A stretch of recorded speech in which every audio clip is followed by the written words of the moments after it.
We call it cover without added costs. Call for a quote on 949-8699 or visit britk.ky. Britk, where people come first. Every Wednesday and Saturday, don't miss Extra Time, the football show that goes beyond the goals and brings you in-depth coverage of all things football. Find out about your favorite team, catch up with the players, and see what's trending in the world of football. And of course, some of the best goals you've ever seen. Extra Time on Cayman 27, Wednesdays at 7 p.m. and Saturdays at 5 p.m.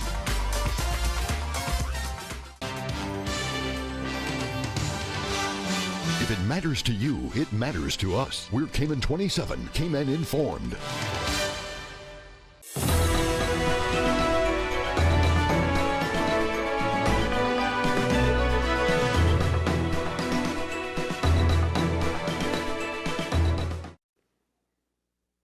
Good evening, ladies and gentlemen, and I'm wishing you a very warm welcome from the Church of God in the district of West Bay Central.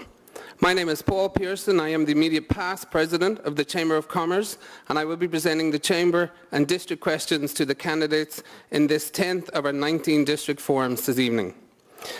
For over the past 5 decades, the Chamber of Commerce has been supporting, promoting, and protecting the interests and membership and the wider Cayman Islands community.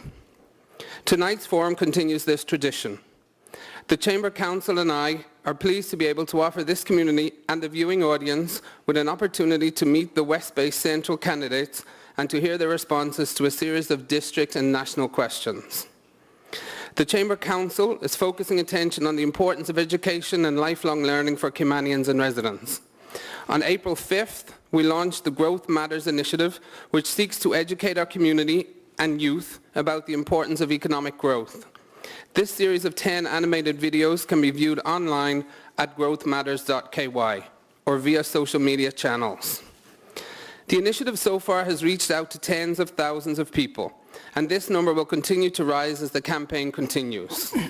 I encourage all residents to watch and learn more about our economy and the importance of economic growth in our future.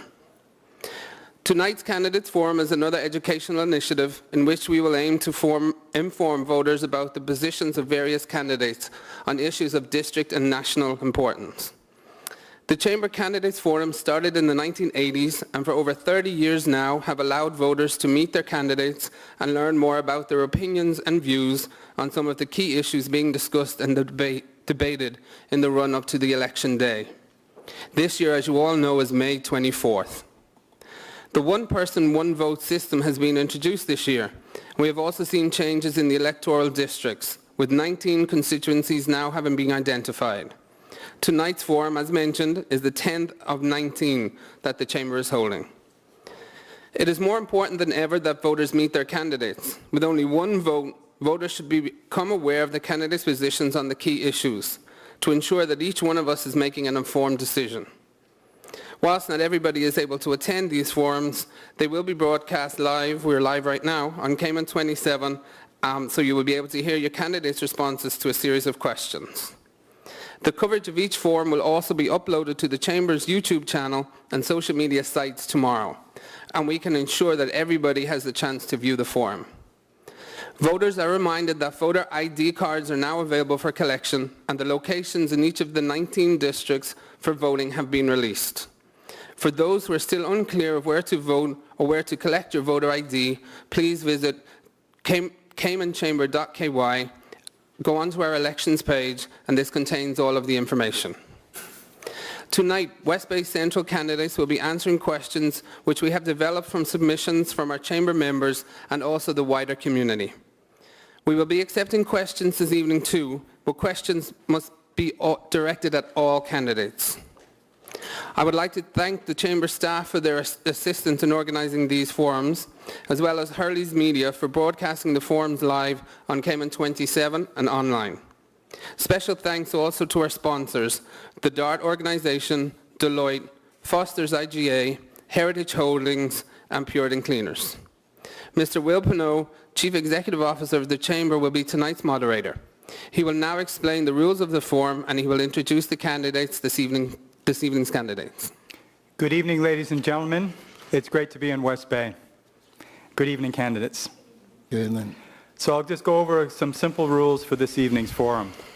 Each of you will be allowed to ask a series of questions prepared, as Paul said, by our chamber members and the general public. You'll have 2 minutes to elaborate on each question, if you choose to do so. One ring, that indicates that you have 30 seconds remaining in your response time. So if you hear one ring, you still have 30 seconds. And at the 30-second mark, I'll allow you to conclude your thought, and then I'll ring the buzzer, do the ringer twice, so you can conclude your thought and get through it. You'll be allowed to answer your questions without interruption. It's not a debate, so you're not allowed to interrupt the other fellow candidate. And again, you're seated by your draw. You each drew a card, so you got the first one, Catherine, and then Captain Eugene got the second. And we ask that you deal solely with the issues and avoid any personal attacks. And at the conclusion of the question time, we will accept written questions from our audience in this church. And then also, again, we ask the audience to direct your questions so that both candidates can respond. And at the conclusion of the forum, we'll have 2 minutes, depending on time. You may get more, depending on where we run. But you have 2 minutes for a closing statement, and then that would conclude the forum. So at this time, I'd like to thank everyone for watching on television, but we're going to take a short commercial break, and when we return, we'll introduce the candidates for West Bay Central.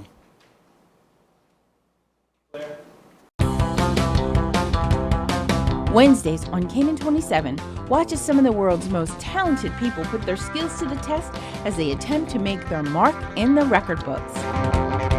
You'll witness some of the craziest, scariest, most bizarre stunts people will do, all in the name of stardom.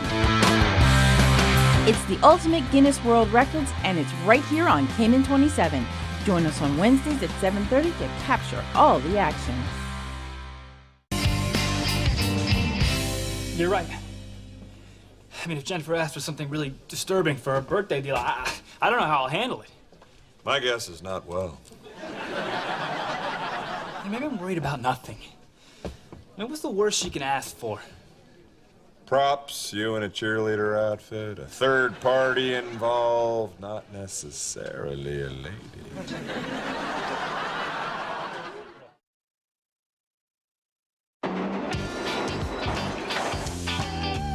Dear Carrie, you are nothing less to me than a big... Where were you going with that? I don't know. I'm getting wired from chewing all this Nicorette. All right. Just work with what you got. Come on. I'm not wrong. It's his real name. Have you ever in your life met anyone named Boyardee?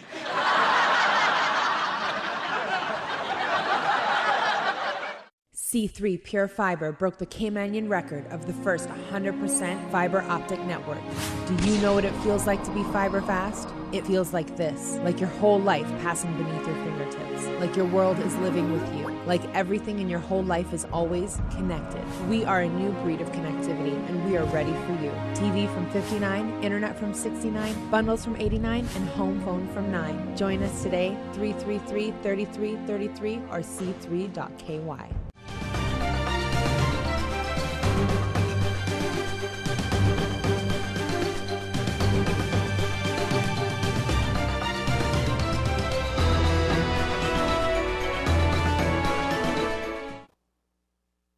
Welcome back to the Church of God in West Bay. We have the two candidates for West Bay Central.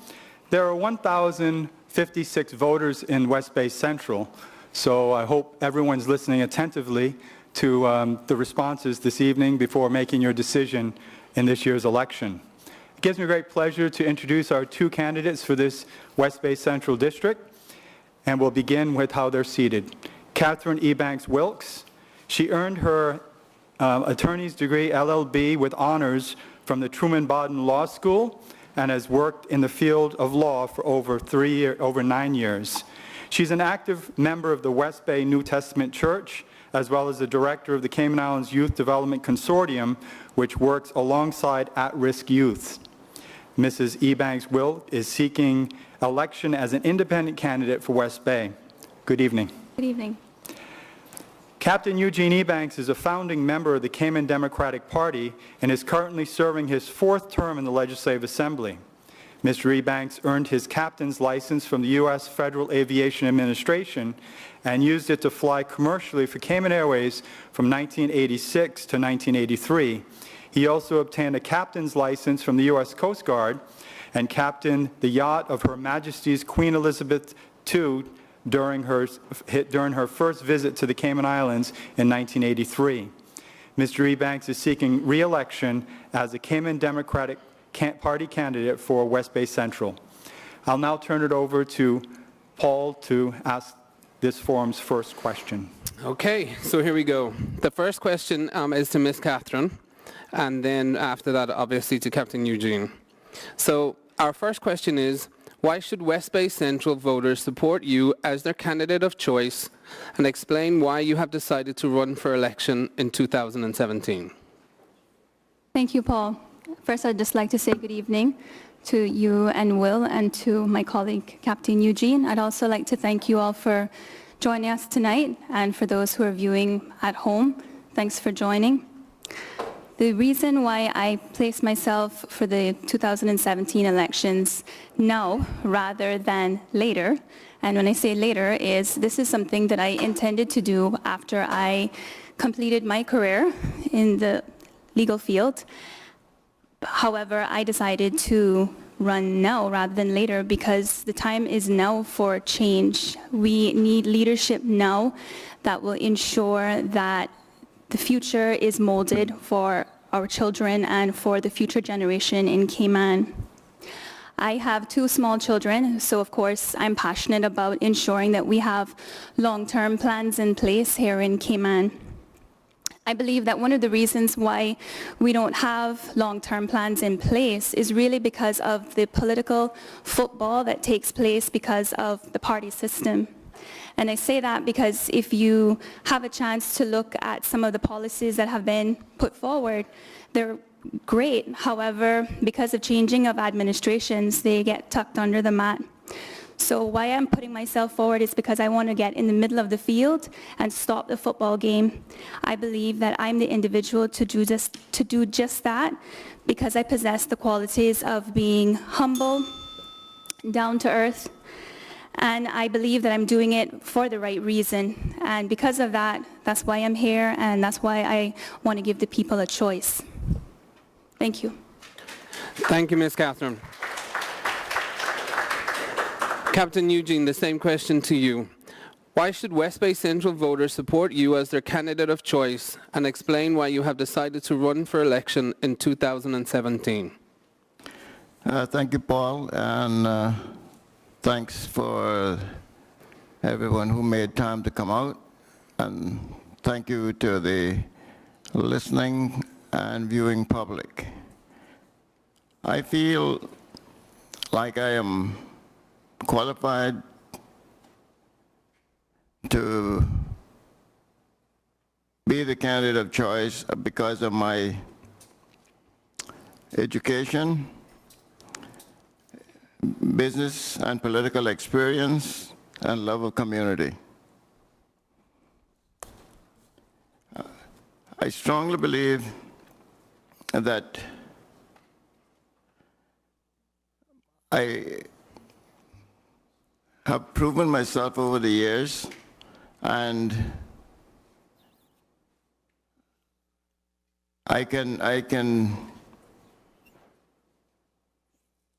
put myself up against anyone in the community as far as being community-oriented and helpful, and I have a great rapport with my constituents.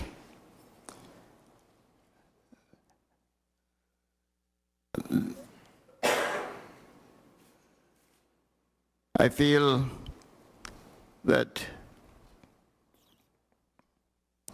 after 16 years of experience, I can truly say that I've proven myself that I can do the job, and I am again running for a 5th term in the Legislative Assembly. Thank you, Captain Eugene.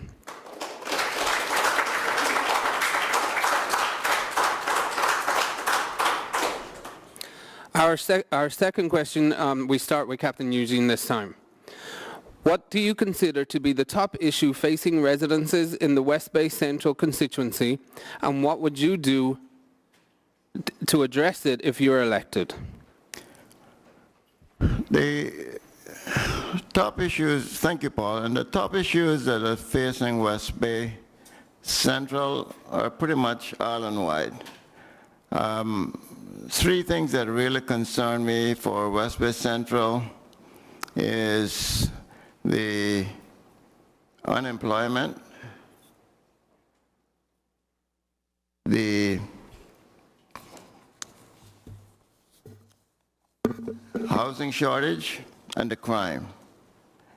I feel that we need to protect our Caymanian people more in the workforce, in the workplace, to give them equal opportunities in the employment market. Too often we hear of Cayman applicants applying for a job. They'll be told that they're overqualified or underqualified or not enough experience. And then some foreign national will fill that position with the same qualifications or less than the Caymanian applicant has had. And I think because of the unemployment, then there's a rise in crime because people will survive depending, no matter what it takes. So I feel those two go hand in hand. There has been a lot of residents in West Bay Central who've been displaced, especially with the Apple Blossom Housing Project losing some homes after Hurricane Ivan, and as they become uninhabitable because of other issues, they are being torn down. So those are the three issues that I would address. Okay, thank you.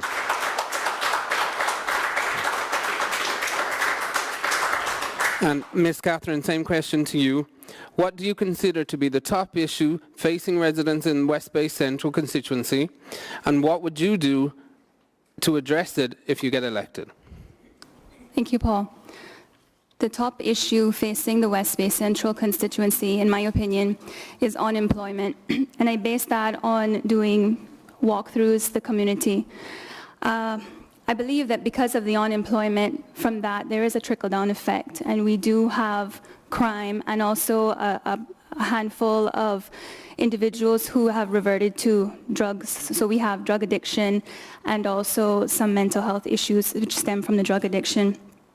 And how I think that we can address that is by ensuring that our Caymanians are trained, because a lot of the organizations, when I say organizations, I've been to a few of the hotels and some of the restaurants, and of course they have their reasons why they think Caymanians cannot fill entry-level positions. Our responsibility is to ensure that they are trained, and once they are trained, then we are to ensure that the companies hire these individuals.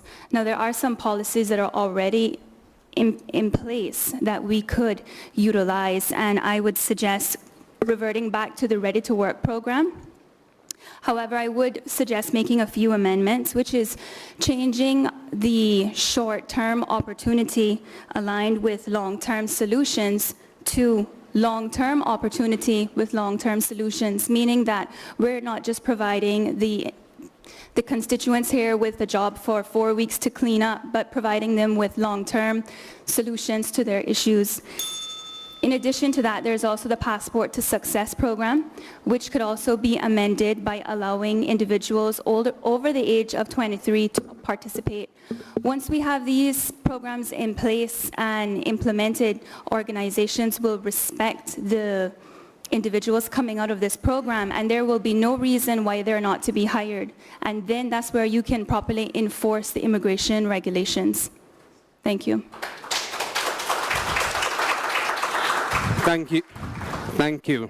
We are now actually going to move on to economic growth, both in the first question is in relation to West Bay Central, and then the next question nationally. So the first question goes to Ms. Catherine. What are your ideas to increase economic development in West Bay Central? Well, when you say economic development, I think of economic growth. And I was actually doing some reviewing of Vision 2008, which talked a lot about economic growth. I believe that one of the issues that we face as a country is that we have not really taken time to look at how rapidly our economy has grown due to the recent grants of the permanent residency applications. We also have 900 in the queue, which is also going to increase our population. And I believe that as a district, we need to put plans in place to ensure that our schools are equipped to facilitate the growth, and also ensure that we train up our Caymanians who are jack of all trades and masters of none, so that we can ensure that as our community grows, our Indigenous Caymanians maintain employment. Thank you. Thank you. Captain Eugene, over to you. What are your ideas to increase economic development in West Bay Central? In West Bay Central, I think we could introduce the ongoing development is the only way to keep economic development going. We're in a very privileged position in these islands, and having the kind of development that we have, and from the private sector to invest so heavily in our island. We're very fortunate. We have to continue the economic development by not smothering the developers with red tape. We have to be balanced in our development to ensure that we don't sacrifice our environment for it, and we definitely need to look closer at bringing more activity into the West Bay District.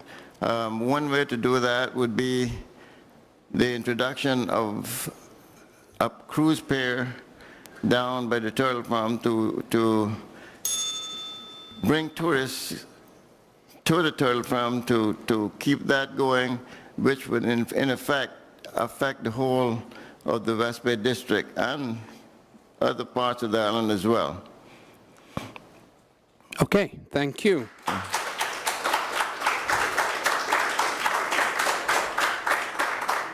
Well, Captain Eugene, this is a question that I have written here, and it'll follow on from your last point. Would you support the expansion of the Cayman Turtle Center to broaden its efforts in research, education, and conservation? I certainly, the turtle farm, first of all, turtle center, turtle farm, agriculture, I mean, whatever you want to call it, it has been around for a long time, in the 60s, and it has played a pivotal role in the development of the West Bay community especially. I certainly support keeping it. Even partial private-public partnership, I would entertain that idea, but I don't think we want to totally lose touch with the turtle farm.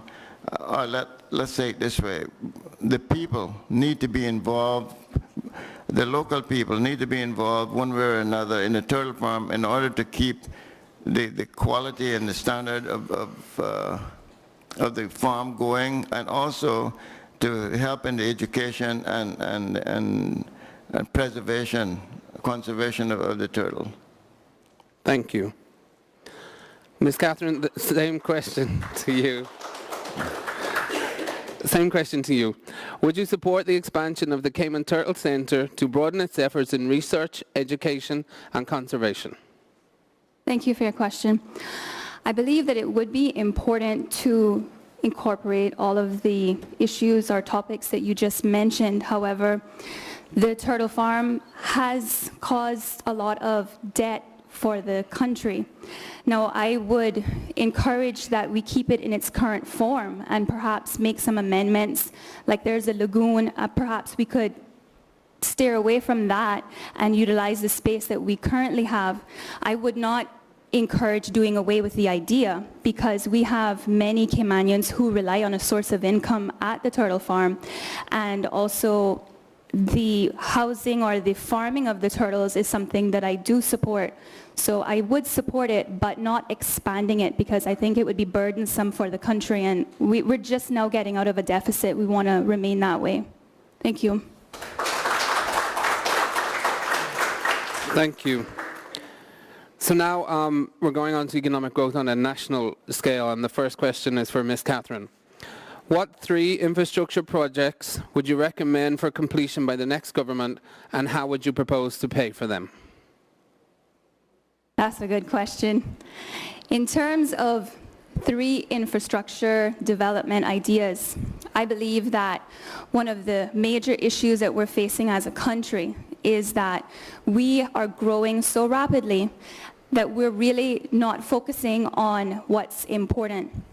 In terms of infrastructure, I believe that the roads are definitely something to be looked after. Here in West Bay, we've already started. The eastern arteries, they will definitely need to be addressed, because we need to ask ourselves, what is the population really going to be like in 10 to 15 years after all of these grants have been transformed from permanent residency then to status? And as a result of that, not only do we need to look at our streets, we need to ask ourselves, what's this going to do to the schools? Because the population of the schools is going to increase, and we're already seeing that, where the schools are having difficulty housing the children.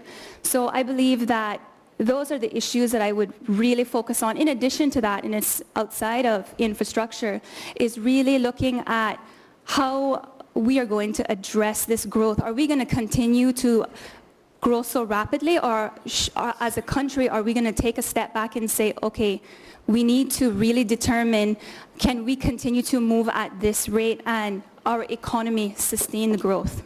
Thank you. Thank you. Captain Eugene, same question to yourself. What 3 infrastructure projects would you recommend for completion by the next government, and how would you propose to pay for them? 3 infrastructure programs that I would like to see done within the next administration is to complete the extension of the airport, expansion of the airport, complete a cruise berthing facility, and the other one would be to for the east-west arterial road to be completed, and that, as far as infrastructure goes, would be play a major role in the development of the island. I think we have a lot of areas that we could expand on, but in my opinion, those are 3. If we intend to stay in the tourism business, we have to put the infrastructure in place to accommodate our visitors, and the paying for them, we could do a private-public partnership, which has proven to be very effective over the last few decades, and of course there will be fees charged for the cruise port and the airport. So those are ways to generate the revenue to pay for the projects. Thank you. Thank you, Captain Eugene. That concludes the first rounds of questions. When we return after this break, we'll have the second round for the candidates when we return back to the Church of God in West Bay.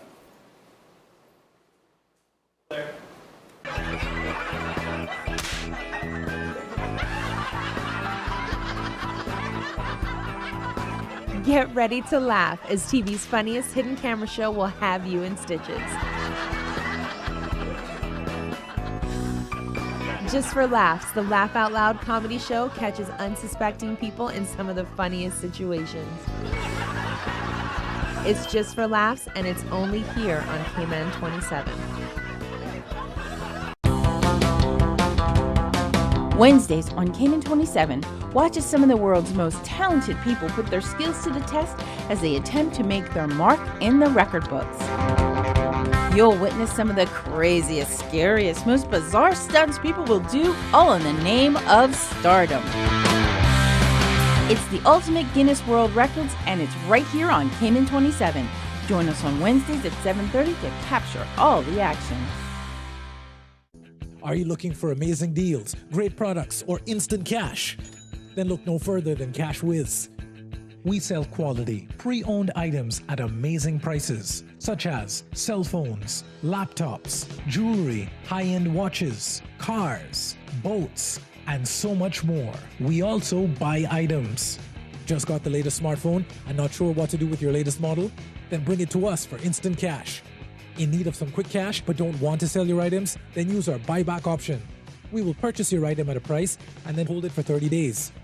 Which then you can buy the item back within the time frame or pay a fee to extend the time period. Almost any item can be used. We also offer a layaway program. See an item that you like but need extra time before purchasing? Then pay 25% down and we'll hold the item for up to 90 days. We can also sell items for you. Cash Whiz. Visit us today.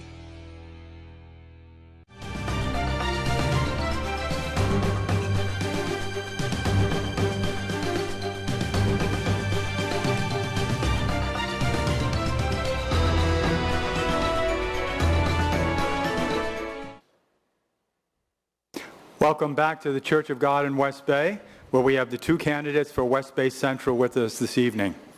We're now going to turn the questions, and we'll start with education and then crime. I'll turn it back over to Paul. Good evening, everybody. Ms. Catherine, Captain Eugene, Chamber members have identified education and crime amongst the top national issues in this year's election. So our first question goes to Captain Eugene. Education has been identified by Chamber members as the top issue in this year's election. Do you agree? And if yes, what recommendations would you propose to the next government to improve the education system? Paul, could you repeat the question? Sure. Education has been identified by Chamber members as the top issues in this year's election. Do you agree? And if yes, what recommendations would you propose to the next government to improve the education system? Education is absolutely vital to any civilized country, and especially here in Cayman with the high-tech world that we live in. I certainly support advancing education. I think, first of all, when you think of it, education starts like love starts at home, education starts at home. There need to be more involvement with parents and kids to get them started on the right foot. So when they enter the classroom, they will be disciplined and they'll be respectful. Once they've gone through to their high school and graduated, then I think we need to work closely with the labor market to make sure that before they can get a work permit, they need to have a Caymanian, a young qualified Caymanian, fill some of those spaces. And before we could should issue a permit, then most of these firms, especially the legal firms and the accounting firms, have overseas offices. Most of them say they don't have the experience. Send the young Caymanian off to one of their global offices to gain the experience necessary so they can fill that position when they come back to Cayman. Thank you, Captain Eugene. Ms. Catherine, education has been identified by Chamber members as the top issue in this year's election. Do you agree? And if yes, what recommendations would you propose to the next government to improve the education system? I believe that education is a top issue because if we don't have educated citizens, then they're not going to be able to gain employment. However, I believe that one of the main issues in this election is addressing unemployment. But since the question you posed is relating to education, I do believe that there are some things that I would suggest to the government. That would be to continue to follow through with the plan of action that has been put in place, which has development areas to address going forward for the future. In addition to that, the issue that we really want to focus on is outside of school. For example, primary school age students don't really have a whole lot to do in the district of West Bay after school, and focusing on at-risk youth by providing after-school programs will alleviate a lot of children falling into the wrong crowds and keeping them academically inclined. In addition to that, one of the suggestions that I would make in relation to education would be that we would continue to follow through with the SciFec program to perhaps advance it a bit by extending it from a one-year program to perhaps a 3-year program, allowing children to come out of high school at the age of 17 or 18, having developed working relationships with the companies that they've partnered with, and also not just leaving vocational training to SciFec, but actually introducing this back into the school system at a middle school level so that students are able to have a taste of all of the vocational trades should they wish to focus on a particular trade. Thank you.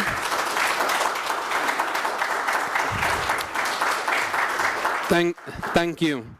So we go on to the topic of crime right now, and the first question is to Ms. Catherine. If elected, what initiatives would you introduce in West Bay Central to reduce crime and improve public safety? In relation to crime, I think that the biggest issue that we have is lack of policing. And when we approach the police department, we're made to understand that it's because they have a lack of manpower. So the first thing that I would do is to ensure that the budget includes coverage of housing additional police officers, which again would provide employment to a lot of the Caymanians, not just in the district of West Bay, but also throughout the country.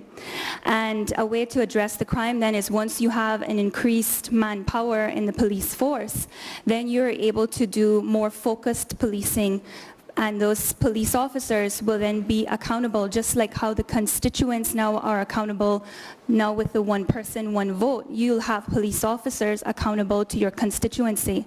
What that will do is that will also bring back the trust that the police seem to have lost with the citizens, and that may not be a fault of the police. However, the trust is gone, and as a result of that, we can't really solve a lot of crimes. So I think that once we get to an area of focused policing, we then develop a relationship with the police and with the community, and we're able to address the crime on a national level, not only on a community level. Thank you. So, Captain Eugene, if elected, what initiatives would you introduce in West Bay Central to reduce crime and improve public safety? Thank you, Paul. The West Bay Central and West Bay in general, I know Catherine referred to a lack of resources or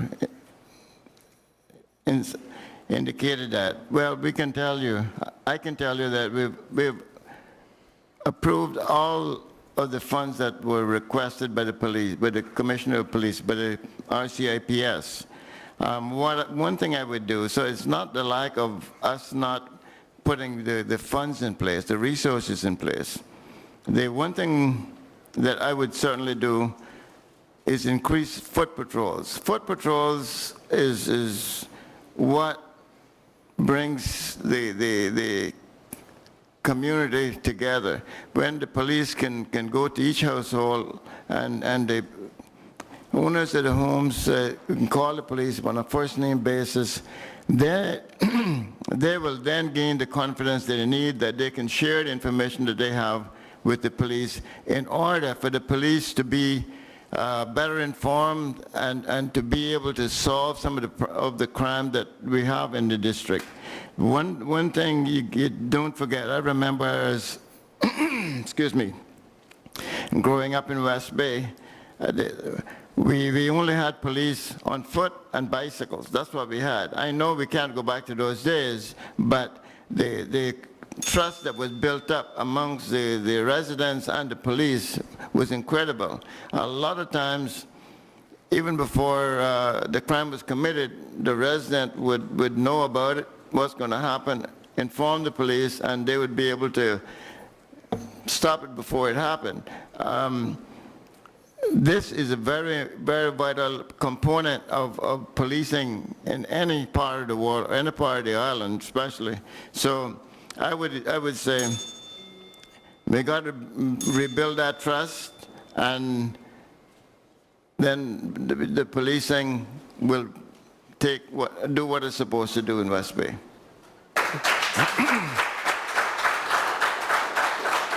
Thank you, Captain Eugene.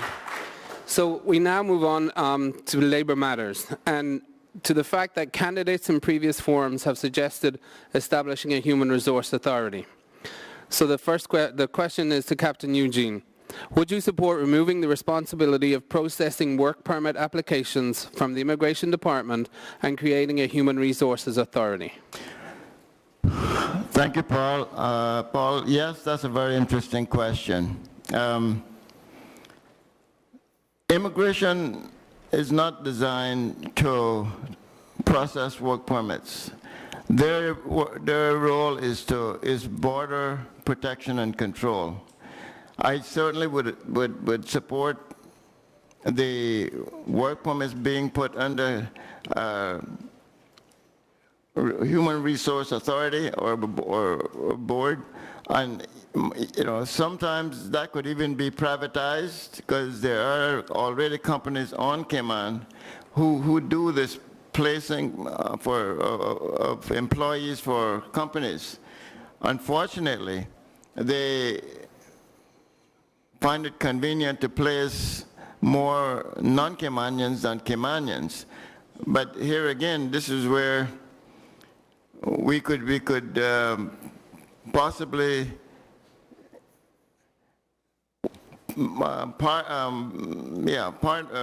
work with the employment agencies to have training programs in place that would bring the Caymanians up. They might say they don't have the experience, but programs in place that would give them the experience so they could fill that post, so that we wouldn't have to approve so many work permits.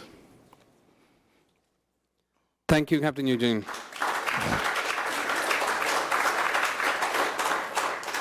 Ms. Catherine, would you support removing the responsibility of processing work permit applications from the Immigration Department and creating a Human Resources Authority?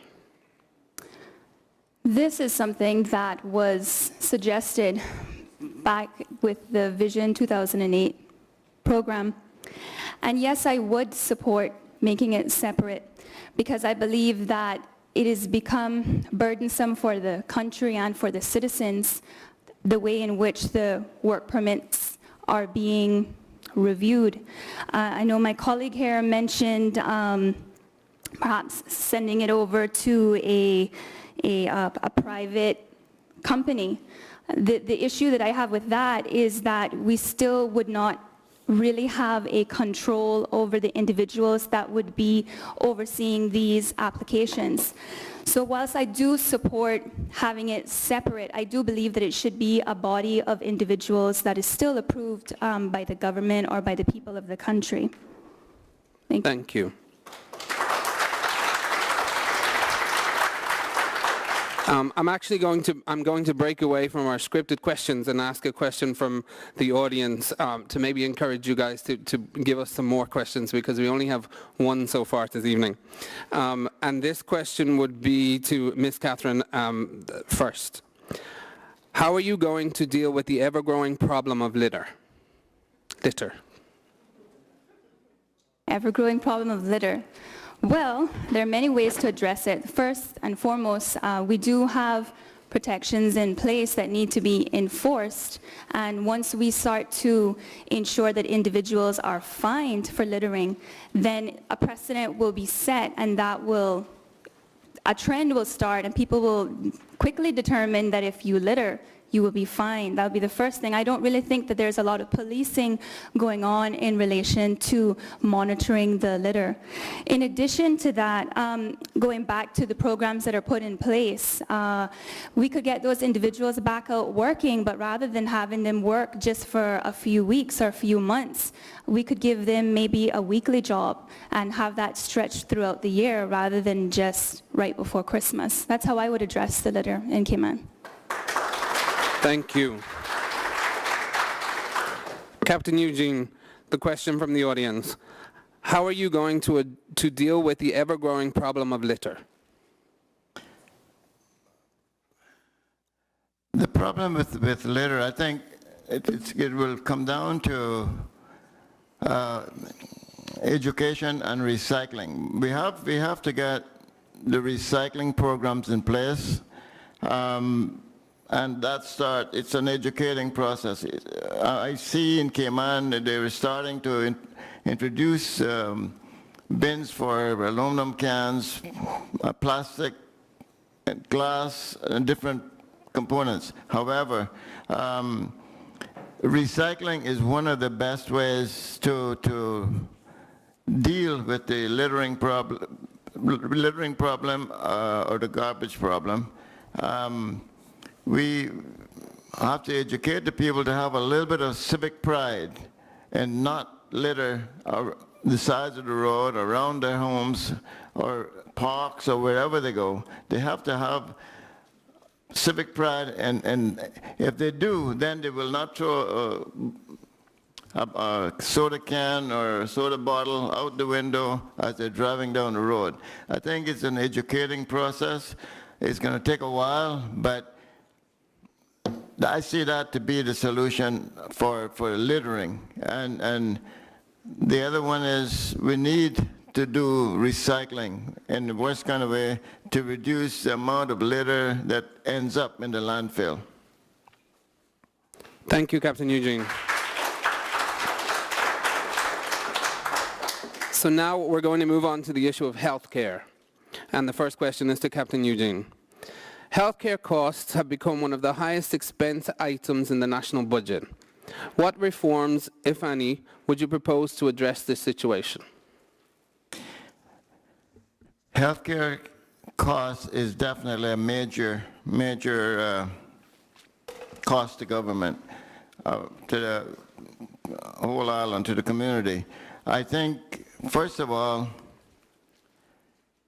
we have to find some way to reduce the cost of healthcare insurance. The problem is that it seems like the insurance companies have a cartel of their own, that no matter where you go, the prices are all the same. Now, it was interesting, I had the occasion to go up to Health City a few weeks ago, and they are trying to they're working with government to try to introduce their own health insurance program in order to reduce the cost of health care. it is a major issue. I know Seneca has saved the government a lot of money by, especially in overseas costs, but nonetheless, the health care costs has been a big burden, and until we can get a handle on the insurance costs, I think insurance is one of the most expensive parts of the whole program. I think we've got to get that under control. Thank you, Captain Eugene. To Ms. Catherine, healthcare costs have become one of the highest expense items in the national budget. What reforms, if any, would you propose to address this situation? Thank you. The healthcare cost is quite high, and through canvassing in the constituency, I was actually saddened to determine that many of the individuals in this constituency actually don't even have health insurance. And these are individuals who work, but because there's one salary, they're not a suitable candidate to obtain funding from the government. And one of the ways that I would propose reforming the healthcare law, the health reform, is to ensure that in addition to individuals receiving indigent care, ensuring that all school-age children are covered. And in addition to that, that we also put provisions in place for individuals who have mental health issues or autism. Those individuals actually suffer because their insurance, even with the best insurance policies, actually are very limited. Now, that does not address the issue of how do we curtail the cost. And I'm not going to sit here tonight and tell you that I know the answer to that, because I don't. But I do believe that it's something that we need to address. And I think the first thing that we need to address is we need to ensure that all of our citizens have insurance coverage. Not one person should be without cover. Thank you. Thank you. We're going to go on to the issue of political differences. So the first question is at Ms. Catherine, or the question is to Ms. Catherine. If elected, are you prepared to set aside personalities and personal motives and work seamlessly alongside all other elected representatives for the betterment of our islands? I love your question. That is one of the reasons why I put myself forward in the election, because I can sit here tonight and smile with my colleague because we get along. I can smile with all of the other candidates in the CDP. I don't really know many of the candidates in PPM, but I'm confident that I can work with anyone.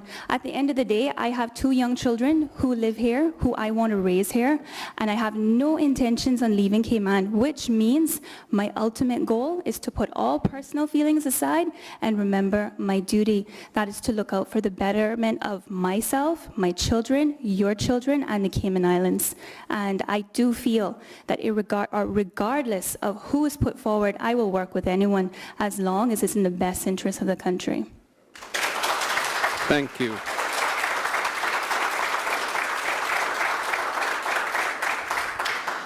So, Captain Eugene, if elected, are you prepared to set aside personalities and personal motives and work seamlessly alongside all other elected representatives for the betterment of our islands? Thank you, Paul. We have to put all our personal differences aside. However, what I have found, my experience is that it's very difficult to work alongside people who have a totally different view than you. What makes it difficult is that you think you know what's best, and they think they know what's best. I believe in the party system because we are a group of individuals who think alike, and we work together for the betterment of the whole island, not just individually, but collectively we can accomplish a lot more than being a lone sheep in the desert. We have to do what's best for the country, no matter what. We might not all be from the same party, but as best we can, we have to work together for the betterment of our country for now and for generations to come. Thank you. Please stay tuned. We'll be right back after these short messages.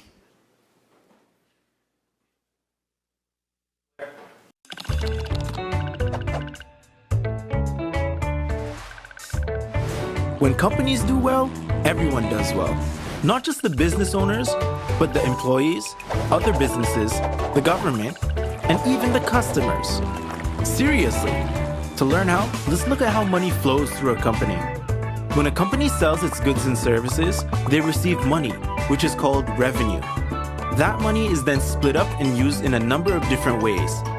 Some of the money goes to employees. To keep it simple, we'll call this salaries. Some of the money goes to pay for products and services the company needs to keep running. Those expenses are called overheads. Some of the revenue goes to the government in duties and fees. And finally, any money left over goes to the owners of the business as profit. So no matter what products or services a company provides, it's like a machine that takes in money as revenue and spits money out as salaries, overheads, government fees, and profits. It's really that simple. Every dollar that a company takes in gets turned into one of those four things. Okay, so how does it benefit everyone when companies do well? Let's take a closer look. First, with salaries. Salaries are important for the economy because most people get most of their income from their employment. Next, government fees. In the Cayman Islands, the vast majority of the government's revenue comes from duties and fees paid by businesses. That money goes to pay for important government services like education, emergency services, healthcare, and infrastructure. Then we have overheads. Quite simply, one company's overhead is just another company's revenue. When a hotel needs supplies, they buy them from local suppliers. Those suppliers turn that revenue into salaries, overheads, duties and fees, and if they're lucky, profit. Some people think that business owners make too much money, but the truth is, the average company only makes 7.5 cents in profit for every dollar in sales. And that's assuming they make a profit at all. The other 92.5 cents goes to pay for salaries for staff, overheads that become revenue of other companies, and duties and fees that pay for the government services we need. In order to become successful, most business owners have to work extremely hard and take a lot of risks. If it wasn't for the ability to make a profit, the owner wouldn't have started the business in the first place. And if nobody started any businesses, there would be no jobs for employees, which means no salaries, no overheads to support other businesses, and no money from government fees to pay for our government services. So yeah, when companies do well, everyone does well. In the next video, we'll take a closer look at why countries need economic growth. For now, thanks for watching. And remember to share this video with your family and friends so they can learn more about our economic prosperity engine.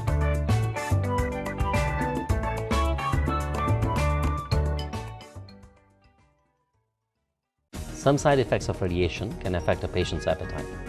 Here are some tips for maintaining good nutrition while undergoing treatment. Eat frequently. Eat small portions of calorie-dense foods. The goal is to maintain your weight while going through therapy. Concentrate on liquids and soft foods. These will be easier to swallow. Although it may become difficult to eat, try as best as you can to maintain good nutrition. Visit the local Cayman Islands office at Governor Square or call 749-3304. It's fresh, fresh from the garden, it's fresh. Fresh from the baker, it's fresh. Fresh from the fisherman, always at Hurley. It's fresh, fresh from the butcher, it's fresh. Fresh from the deli, it's fresh. Fresh from the summer rain, always at Hurley. At Hurley's, everything is fresh, and we mean everything. Children are our future, so let's preserve the ecosystems of Cayman by using cleaner gas. Using propane releases 80% fewer harmful emissions into the environment and saves you significantly on your energy spent annually. Working with us during the entire process and our outstanding customer service will make you know that you made the right choice. By partnering with Pro Solar, we are also able to provide solutions for zero-net energy homes. Clean gas, superior energy, the smarter choice. If it matters to you, it matters to us. We're Cayman 27, Cayman Informed.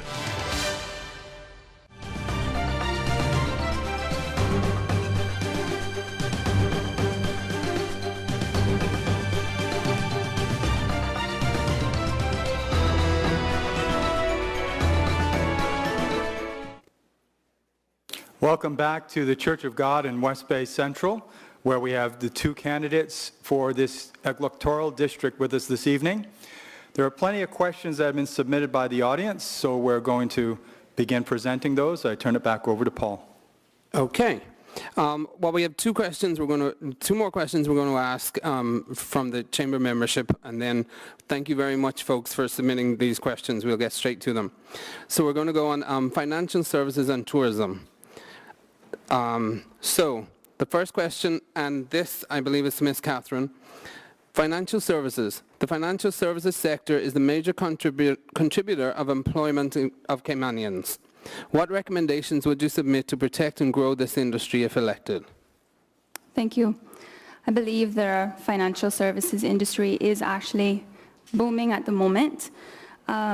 Yes, it is one of our main sources of revenue, and it's also one of the main industries to employ Caymanians. And how I would ensure that we protect the industry or promote the industry would be to tap in more to the Cayman Finance entity. And when I say tap into that, I believe that that entity actually needs a lot more attention as it relates to funding from the government.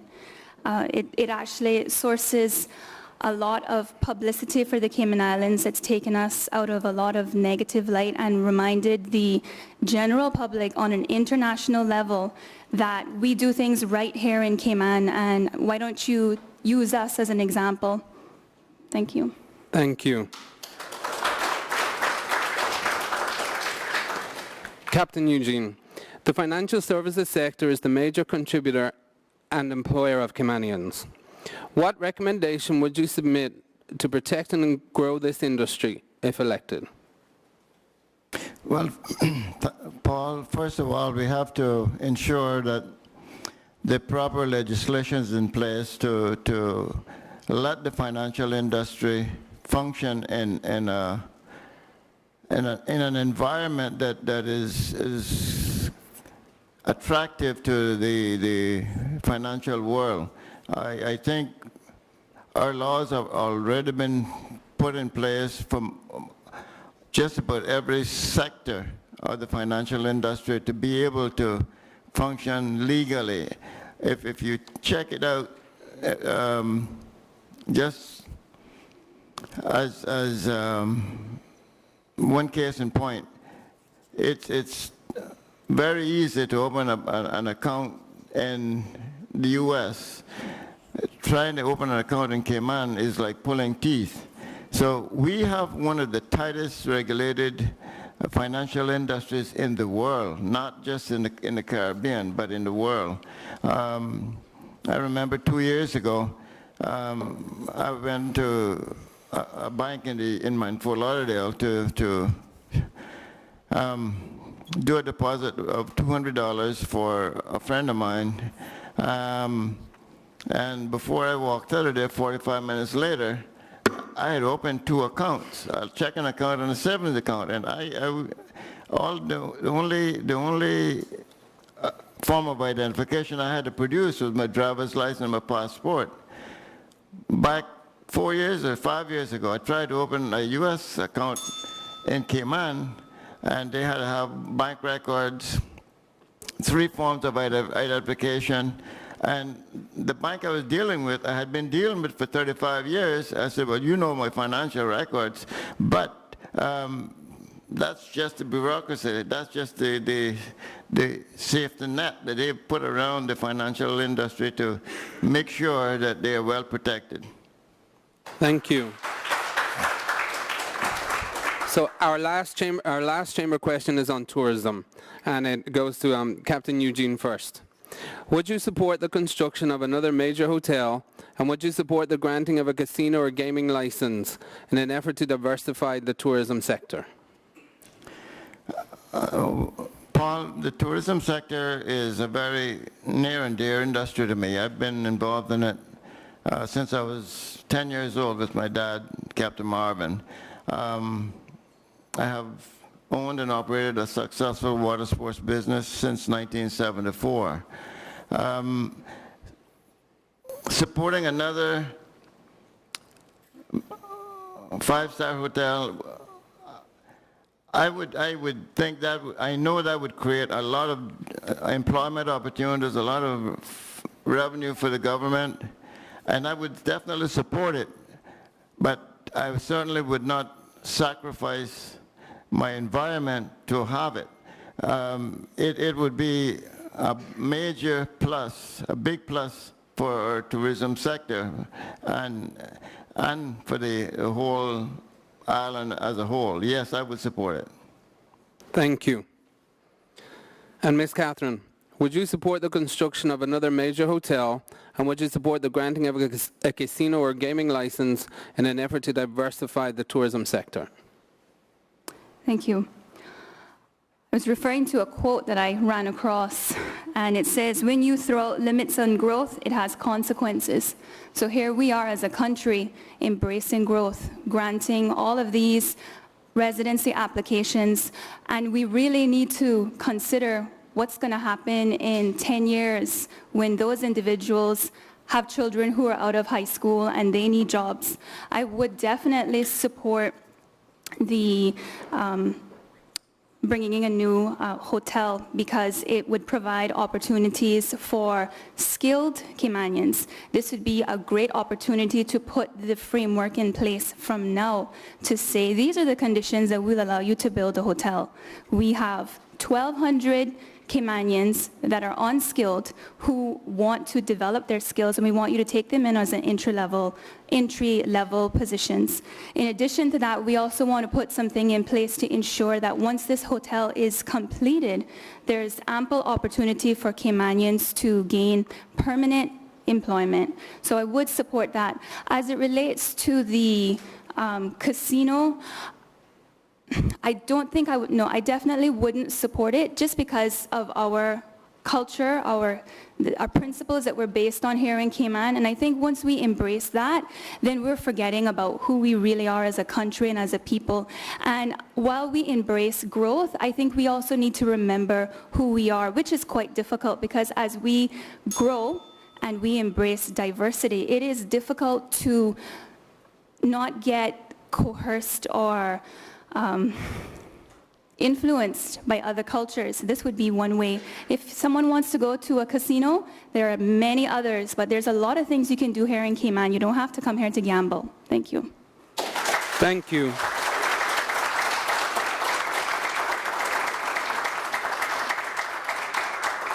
Okay, so now we are going to go to questions from the audience here tonight, and thank you very much. Keep them coming. So the first question is going to go to Ms. Catherine, and quote, what are you going to do about the issue of drug abuse in West Bay, which is not only a matter of health care and crime, but also an impediment to employment?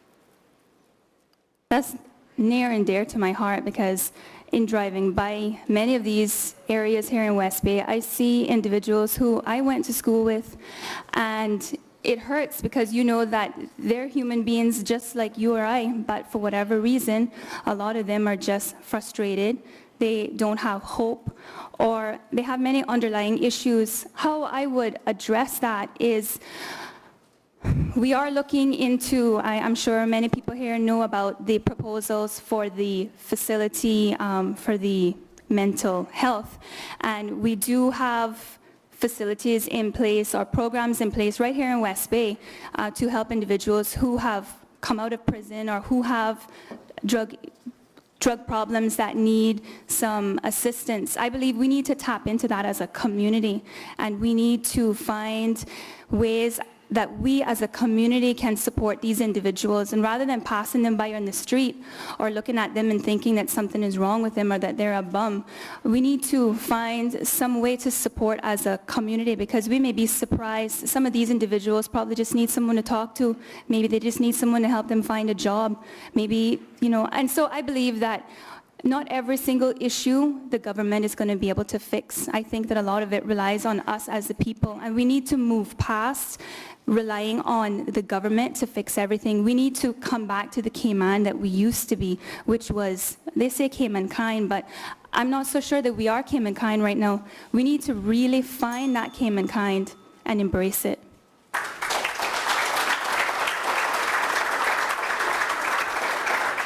Thank you, Ms. Catherine. Captain Eugene, what are you going to do about the issue of drug abuse in West Bay, which is not only a matter of health care and crime, but also an impediment to employment? Paul, I think part of the drug problem, a big part of it, is the lack of employment. I think if the guys who got involved in drugs had a constructive job to go to, they would not get involved in drugs. But that's what happens when they're sitting on the street corner, nothing to do. Somebody comes along and asks them to push drugs for them. Then it just goes from one issue to another. I feel that we cannot close the door on individuals who have become addicts. I think we have to find ways and means to work and try to rehabilitate them. But the scourge of drugs is not only in West Bay, it's pretty much island-wide. And yes, it's a major issue. It's creating a huge burden on the judicial system and government with Northwood Prison. We have to find means to deal with it. And here again, I think employment is one of the major reasons, or unemployment is one of the major reasons for people to get involved. And so we have to find ways to get these people employed and get them to lead constructive lives. Thank you. So this question from the audience is about poaching, and it goes to Captain Eugene first. Captain Eugene, what are your plans to address poaching of conch, lobster, etc.? And do you favor prosecution of egregious cases? It's interesting, Paul. I brought amendments to the marine conservation law quite a few years ago to limit the amount of conch and amount of lobster, and not only the catch limits, but the open season. I am all in favor of conservation. However, our biggest problem as far as poaching is concerned is the lack of enforcement of our marine conservation laws. The laws are in place, the penalties are in place, but then they go back to the judicial system and they get caught with 30, 50, 100 conch, and they get community service. They go right back on the sound or wherever they're catching them and do it all over again. And they get fined for $50 and they go and steal the lobster and the conch to pay the fine. So it's a revolving door. I think the answer to that is better enforcement. That is what I would recommend, and that's what I see that needs to be done. Thank you, sir. Ms. Catherine, what are your plans to address poaching of conch, lobster, etc.? Do you favor prosecution of egregious cases? I believe that one of the reasons why these individuals poach is because, and I'm speaking from a district level here, because I know many of the individuals who have done it previously, because they approach you trying to sell the stuff to you. This is an issue going back to unemployment. So one of the ways that we can address it is by trying to help those individuals who are trying to buy, or trying to get 10 conch to sell, is rather than encouraging it by buying those conchs, is perhaps offering another way to provide a source of income for them as a citizen. I do believe that ways that we can curtail it in addition to that is further policing. Just as we talk about the police here on the streets, the police boats aren't really seen out a whole lot. Now I know they're there, but I think that we need to find out why they aren't patrolling the waters the way that I'd like to see them. And I think in doing that, we would prevent the individuals from even taking the conchs out of the water, because we'd catch them beforehand. In relation to punishment, I think that if you don't place punishment, well then it would continue. So I think you do need to impose penalties, but I would imagine that it would be based on the nature of the offense, how severe it is.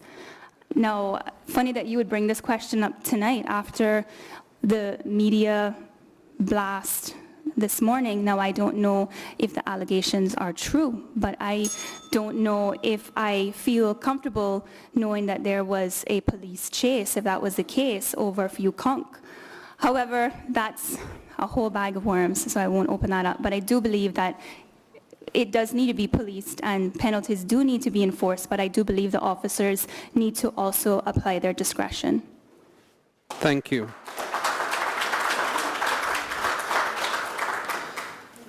So this is a good question. It'll go first to Ms. Catherine, and it's on the issue of customs duty. So the cost of customs is quite high, which makes it hard for small businesses to survive, and for the average Caymanian. This also affects the high cost of living. What will be done to reduce this cost? Well, I wish I had the answers to all the questions tonight. But I can tell you what I would suggest, or what I think would be beneficial to all of us as citizens, is first and foremost, a lot of the items that come through here, for example, milk, eggs, all those items are duty-free. Yet the retailers mark them up a significant amount of money. What I would suggest is that there's a limitation on the amount of markup that can be done in relation to the sale of those goods, which would then take the burden off of us. But then we go into talking about fuel and fossil fuel and renewable energy, and that's a whole other bag of worms. But I do believe that it is something that we need to address. I do think that citizens in Cayman do suffer from custom duties, and we have to find a balance, because if there's no balance, then individuals will breach the laws and people will still bring in the items and do it illegally. So we do need to find a balance, and in doing so, ensure that there is a balance, that not only does the government ensure that they're getting the duties that are required, but that the citizens of the country are able to enjoy living. Because it is quite difficult to live here in Cayman. I mean, I live here too, so I know what it's like. Thank you. So, Captain Eugene, the cost of customs is quite high, which makes it hard for small businesses to survive and for the average Caymanian, as this also affects the high cost of living. What will be done to reduce this cost? A very good question, Paul. Paul, it all depends on the item that is being imported. A lot of the foodstuffs are already duty-free, so you can't reduce that. However, I think if the merchants didn't have such a high markup, it would certainly help to reduce the cost of living. There are items that like petroleum products, affects all of our lives in the way of cost of living. I know some of the duty has been reduced off of that already. We would propose to have a close look at it, but and see the different items, because it's difficult to say it's going to be cut straight across the board, because some items are already duty-free. So we have to see which items that we can reduce the duty on, and in order to bring down, or try to bring down, the cost of living. However, I think there should be some form of I can't say price control, but profit margin control with the merchants, because some of them, their markups are way out of line, and that is what makes the cost of living so very high. Thank you, Captain Eugene. And this next question is actually going to go to you first. And it's a question, again, from the audience on the issue of gangs. If elected, what would you say or do to educate parents on the cause or prevention of the gangs? I think parents play a pivotal role in preventing gangs, meaning that they have to pay close attention to the company their kids are keeping. They have to pay attention to how they're dressing, who they're on the chat lines with, what they're talking about. It needs more involvement of parents. I think a lot of kids, because of peer pressure, would get involved with gangs, and parents are not really paying close enough attention to the kids to see the signs of when a child is going astray. It has to be some part that the parents can take some responsibility of it for the parents, because they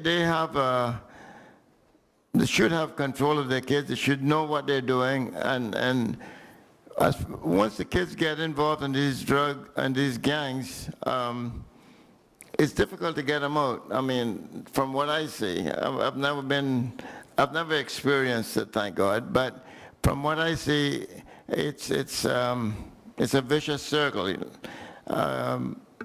I would say educate the parents to the signs of when a child is going astray or getting off track, to try to correct it then and there, rather than wait until they're already full-blown into a gang relationship. Thank you, Captain Eugene. I can go. And to Ms. Catherine, the issue is on gangs. If elected, what would you say or do to educate parents on the cause or prevention of gangs? If elected, I would utilize the information that I have been made privy to being a part of the Cayman Islands Youth Development Consortium, which is a development or an organization, that focuses on at-risk youth. And it is by singling out the children from an early age and focusing on their assets and determining by focusing on those assets how to prevent those children from falling into the wrong crowd. Now, many of these individuals who are part of a gang didn't wake up one morning and decide they were going to be in a gang.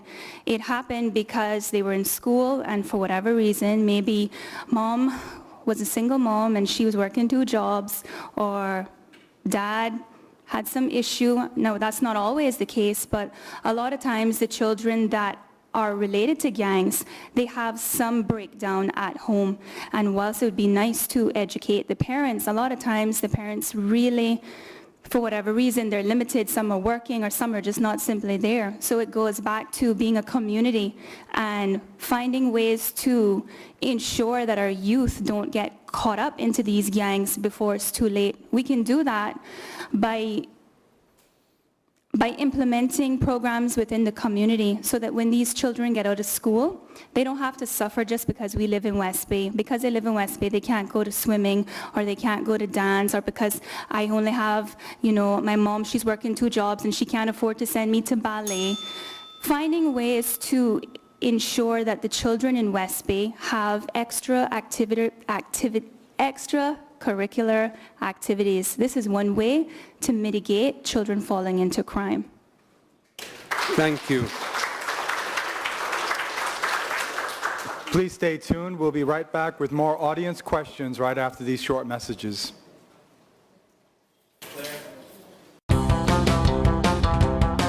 Wednesdays on Cayman 27, watch as some of the world's most talented people put their skills to the test as they attempt to make their mark in the record books. You'll witness some of the craziest, scariest, most bizarre stunts people will do, all in the name of stardom. It's the ultimate Guinness World Records, and it's right here on Cayman 27. Join us on Wednesdays at 7:30 to capture all the action.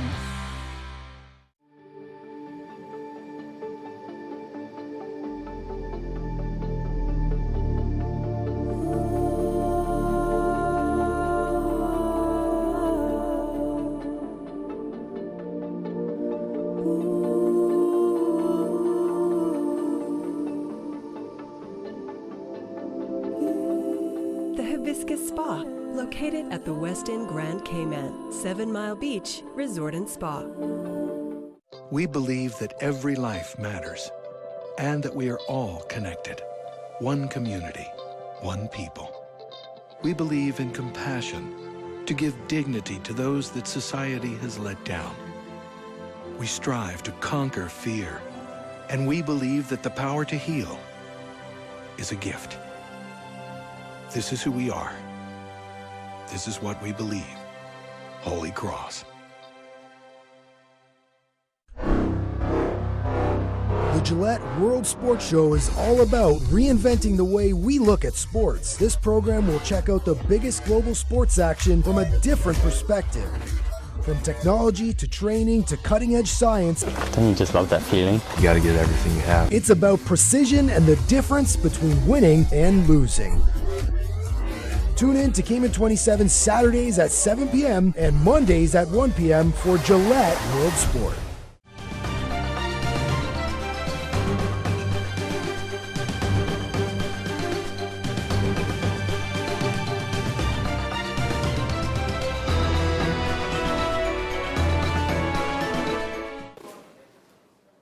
Welcome back to the Church of God in West Bay Central, where we have the 2 candidates that are vying for your votes in this year's election. We've reached a stage in the forum where we have the final round of questions from our audience. I'll turn it back over to Paul.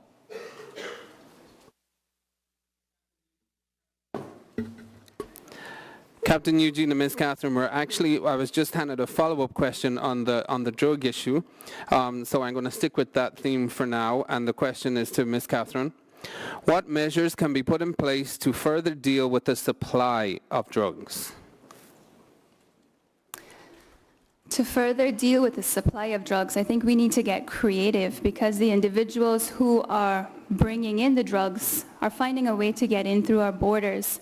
Going back to what I was saying earlier about additional policing on the water, I think that the helicopter, as it relates to border control and the few the boats that we have out on the ocean, is not sufficient. And when I say we need to get creative, there's a lot of inexpensive ways that we can do this by getting the infrared drones and having some of the young Caymanians who like doing that sort of fun stuff, recruit them into the police force. And of course, they're going to be passionate about doing something that's fun.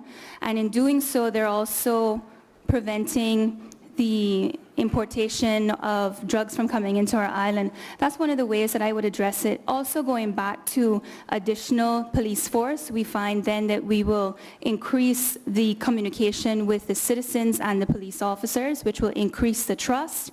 And then you'll find that you may even find individuals tipping off the police officers if they have established that trust. So I think that there are ways that we can address it by being creative, thinking outside of the box, and utilizing resources that are not burdensome on the country as it relates to finances.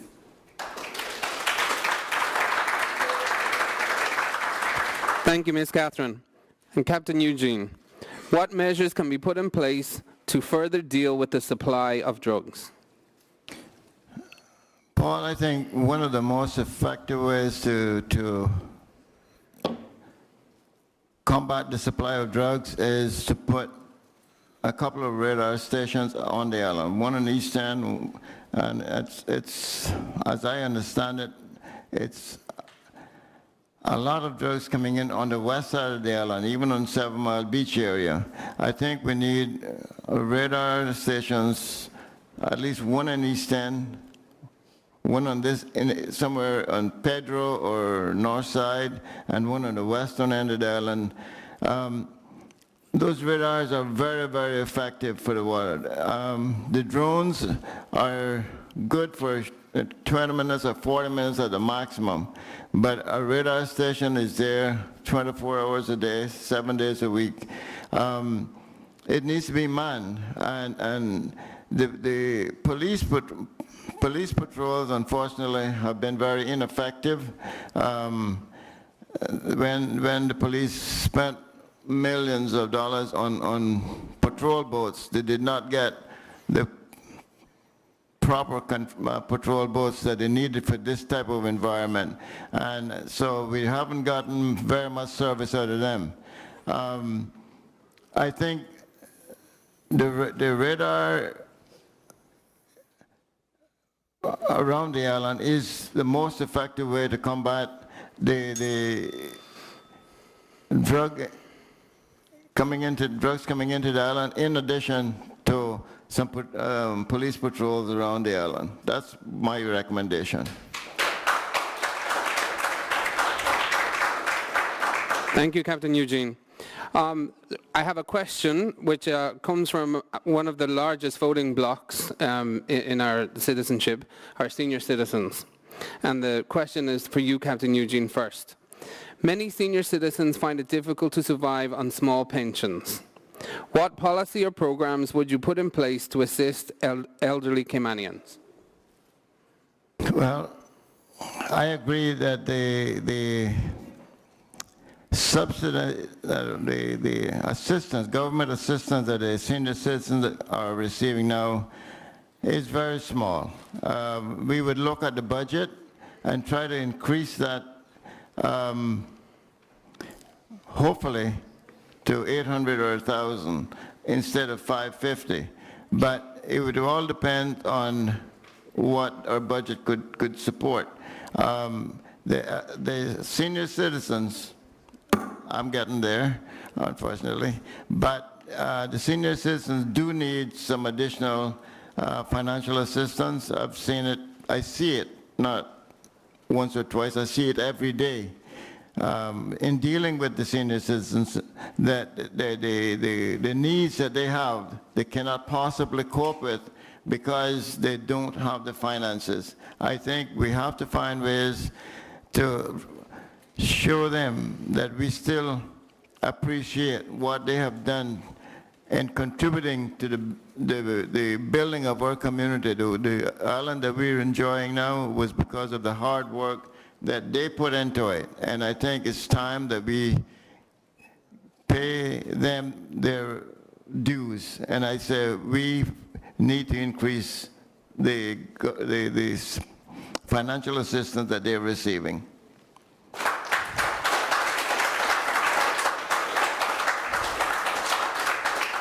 Thank you, Captain Eugene. And the same question, Ms. Catherine.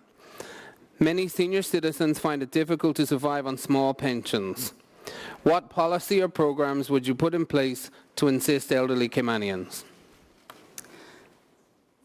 There are Caymanians who do not have any assistance at the moment. And when you canvass through this constituency and you start to speak to individuals, you see where individuals who are in dire need that should be receiving assistance are not getting it, and they go to the needs assessment unit and they're turned away. First way that I would address the issue is by doing an overhaul of the list of individuals who are receiving funding from the government, determine why they're getting assistance if they're unemployed, ensure that there's a way to get them back into the workforce so that we can focus on the elderly and the mentally, the handicapped, sorry. And it goes back to thinking about growth, because as we embrace growth and allow individuals to make Cayman their home, a lot of the individuals who are receiving permanent residency by way of the point system, they're going to get old one day too. So we need to really, as a country, look at the way that we are embracing growth and make sure that we have measures in place to ensure that in 15 years, the population of the elderly that are not being cared for does not become a burden of the country. And in saying that, I do agree with Captain Eugene that we owe it to our ancestors to pay it forward and ensure that they are protected. However, they are our indigenous Caymanians, the Caymanians that made this country. However, in 15 or 20 years, there are going to be other individuals here. So we need to ensure that we put protections in place so that growth is limited, because we don't want to turn anybody away just because you're Caymanian by, permanent residency. If you're Caymanian, you're Caymanian, and that's something that we've given to the people. So we need to think about the elderly as a whole, and they're all going to get old. So I just think we need to embrace looking at the way that we promote growth in Cayman. Thank you.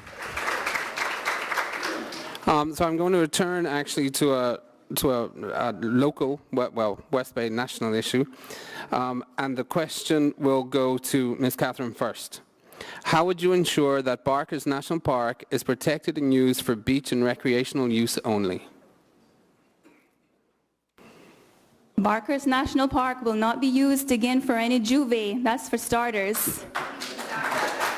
Sorry to all the young folks out there who, enjoy having fun. I know that that's important. But Barker's National Park is one of our protected areas, and we need to ensure that it is protected so that 20 years from now, it's still there.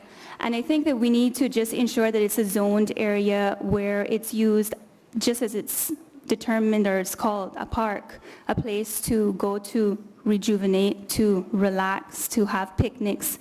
And I think we just need to zone it as a protected area. That's how I would ensure that it's continued to be protected. But since we're on Barker's Park, I think it's a good point to mention that, it's a topic for discussion. I'm sure many people are watching on the air, and I do have an open mind. I do know that, there's a time and a place for everything. But I do think that that is an area that we cannot allow the juve or any type of party of the sort to take place again, because it is a natural resource that we need to protect. Thank you. Thank you. So, Captain Eugene, how would you ensure that Barker's National Park is protected and used for beach and recreational use only? Well, the way to protect it, Paul, is by legislation, making sure that it does remain a national park. I think as it stands now, a lot of it is owned by the National Trust, which will remain an asset of the public. I know the development, not in that area, but around it might come, but we have to make sure that we have reserved some for our local population to enjoy. And before you know it, that area is going to be the next 7 Mile Beach. And the Barker's Beach, that is. The national park is not necessarily on the beach, but it does have waterfront on the North Sound side, which can be utilized too for the camping and boating community. I think it is very important that we legislate that the Bacchus Park remains just that, undeveloped for future generations to come. Thank you.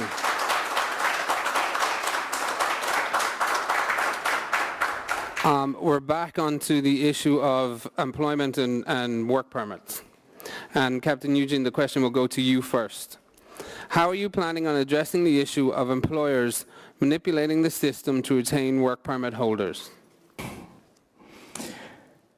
I think one way to deal with that issue, Paul, is that when a work permit is applied for, not in all cases this can be done, but in many cases this can be done. Which the accounting firms and the legal firms are big work permit holders by importing workers, employees. If they cannot find a qualified Caymanian to fill the position, then I feel if they'll say, well, it's a lack of experience. You got the qualifications, but you don't have the experience.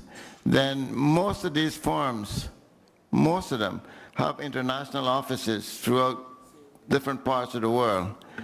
You said, okay, we'll grant you a permit on condition that you take this young professional that we have here and place in one of your offices overseas for him to gain the necessary experience that is required so he can come back and fill the post that you're trying to fill now.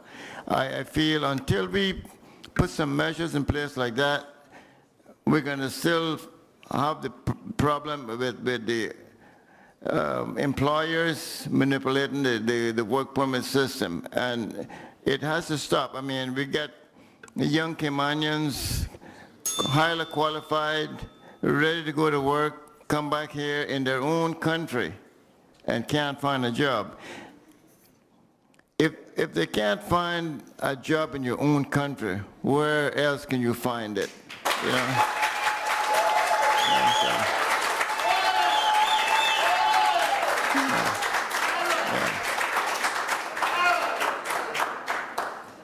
Thank you, Captain Eugene.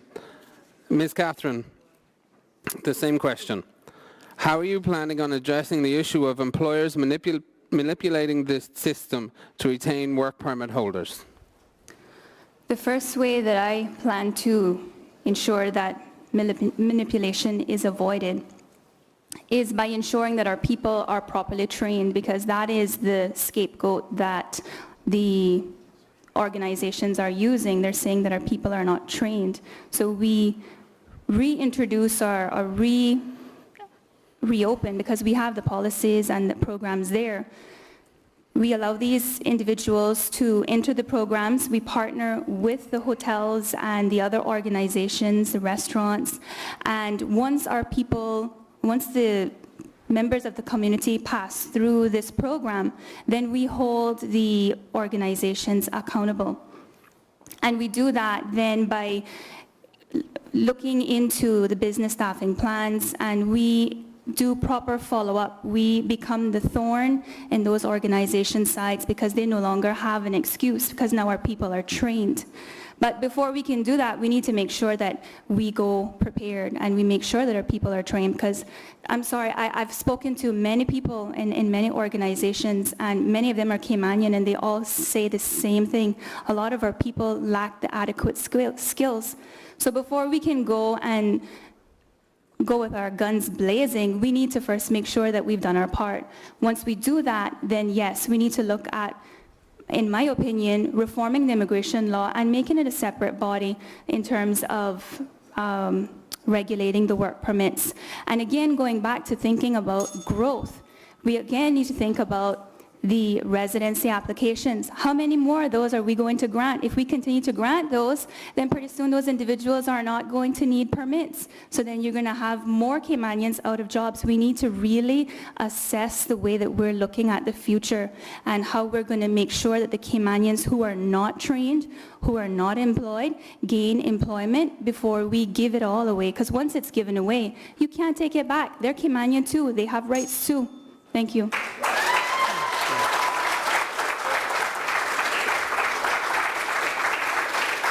Thank you, Ms. Catherine. So I think we've time for a couple more.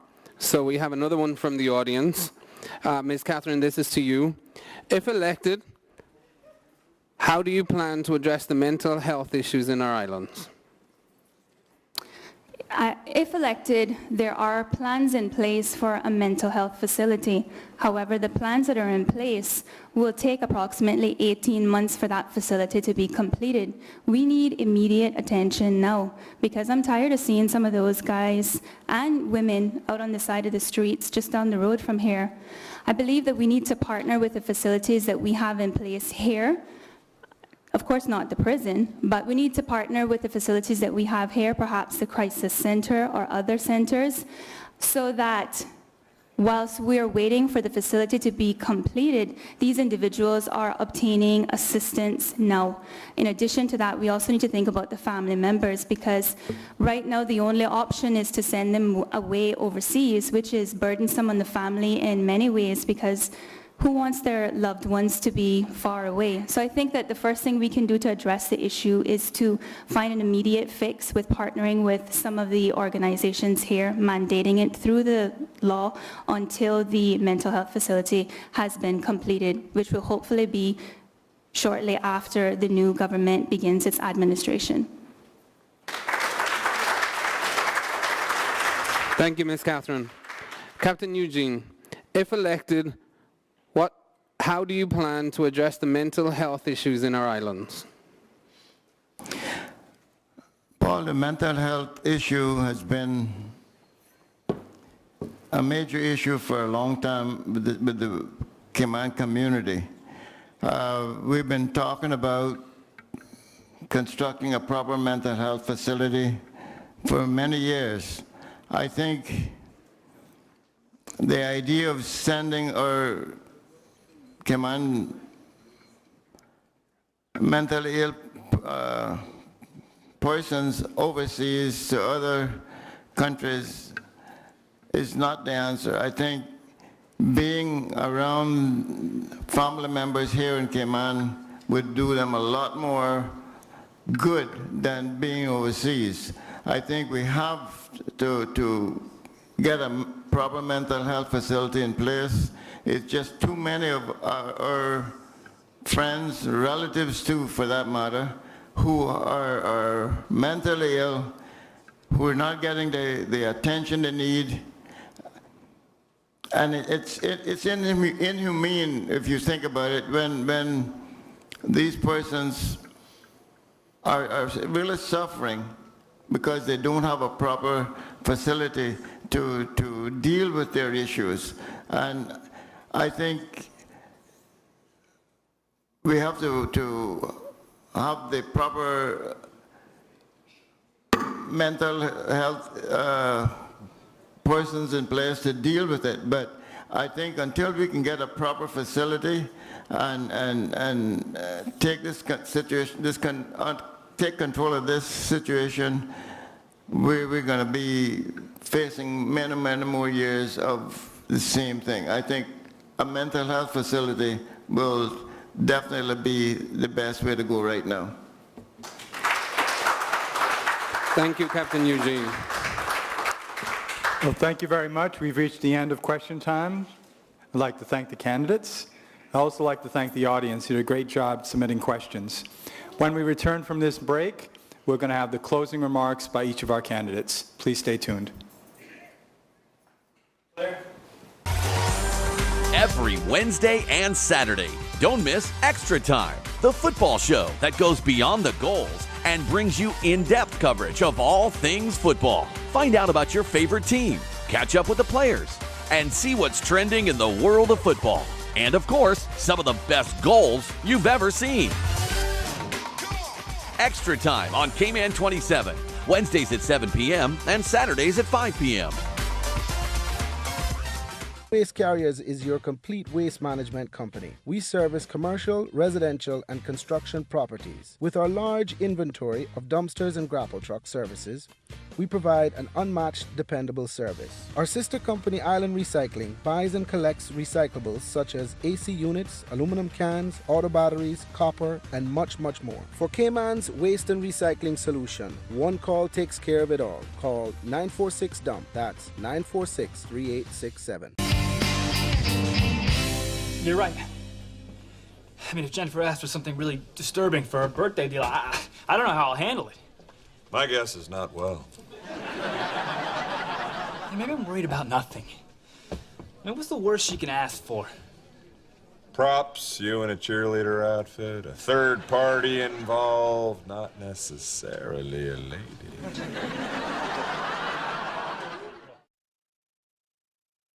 Have you heard? They have new daily meal deals at Popeyes. A different meal with side every day of the week for the same price of just $3.99. Monday is chicken soup with rice. Tuesday for hush puppy shrimp. 2 tenders on Wednesday. A loaded chicken wrap on Thursday. It's all about that shrimp on Friday. Chicken nuggets to start the weekend. And the mixed 2-piece to finish. The new daily meal deals from Popeyes. A different meal every day, served with the world-famous best dressed chicken for only $3.99. Only at Popeyes, Louisiana Kitchen on Eastern Avenue.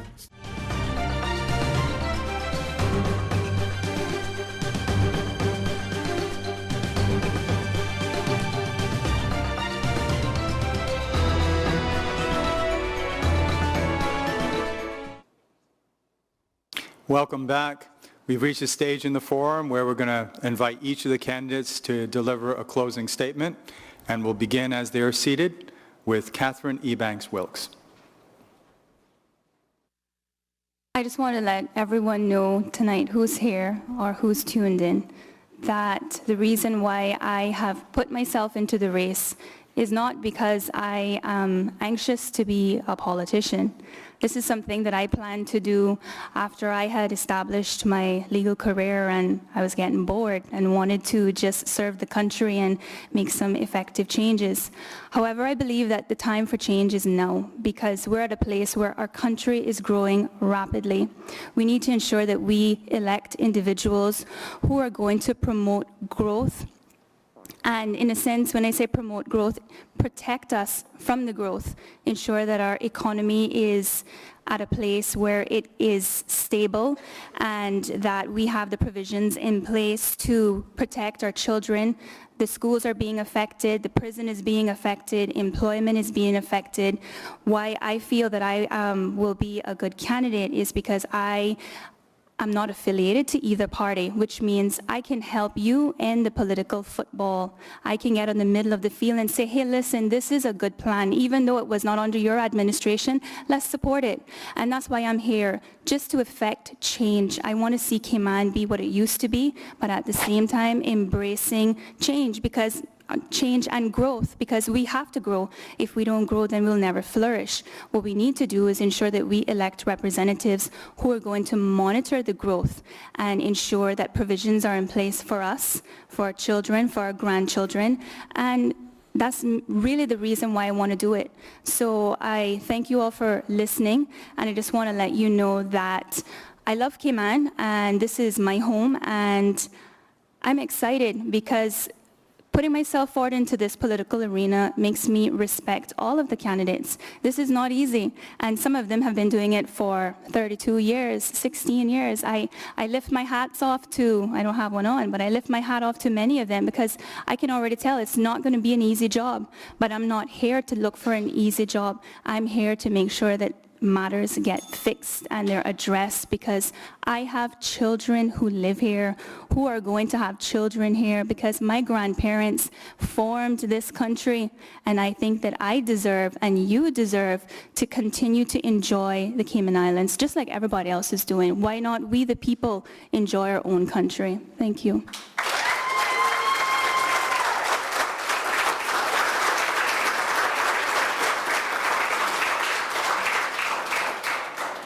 Captain Eugene Ebanks. Thank you, Will.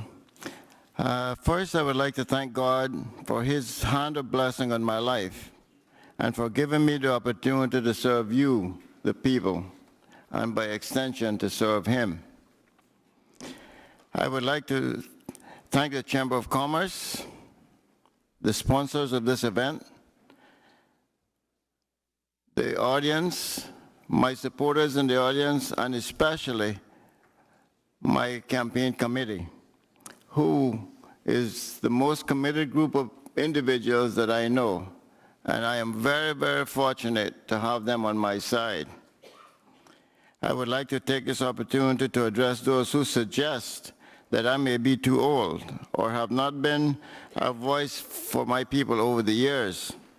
In fact, I have used my position to bring motions to the House on your behalf on matters of national importance, including amendments to the Penal Code, the Conservation Law, and have served on select committees to review laws and policies to enhance the police officers to more effectively and efficiently carry out their duties and to review 100% Caymanian-owned businesses. Winston Churchill said, "We make a living by what we get. We make a life by what we give." In the past 16 years, I have given myself diligently to my people.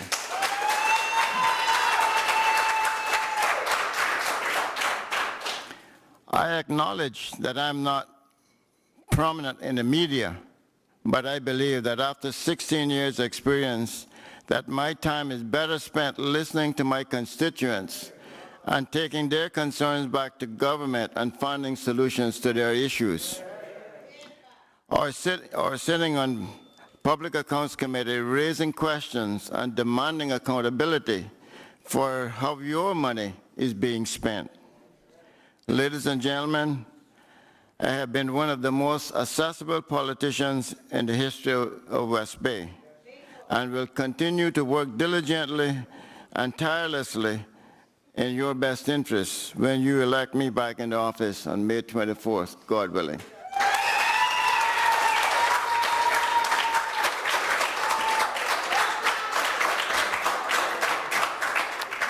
I'd like to thank again the candidates. Thank you very much, as well as the audience. You've been a very lively bunch. I'll now turn it over to Paul Pearson for some closing remarks. Thank you, Will. Thank you, everybody, for coming out tonight. It really has been, I safely can say, good fun.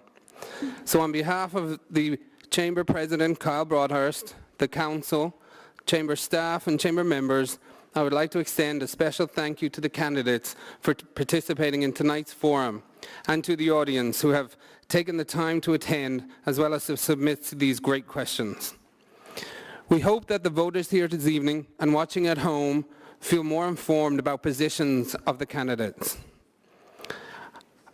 I would like to thank Hurley's Media for broadcasting tonight's forum live to the Cayman Islands public via Cayman 27, and I would also like to thank our other supporting sponsors, the DART organization, Deloitte, Foster's IGA, Heritage Holdings, and Puritan Cleaners.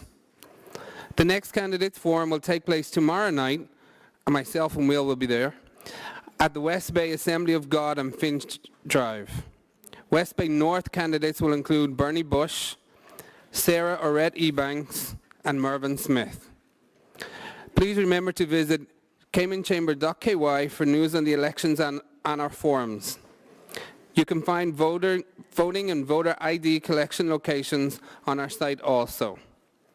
Thank you for supporting the Chamber of Commerce Candidates Forums. Good night and safe travels home, everybody.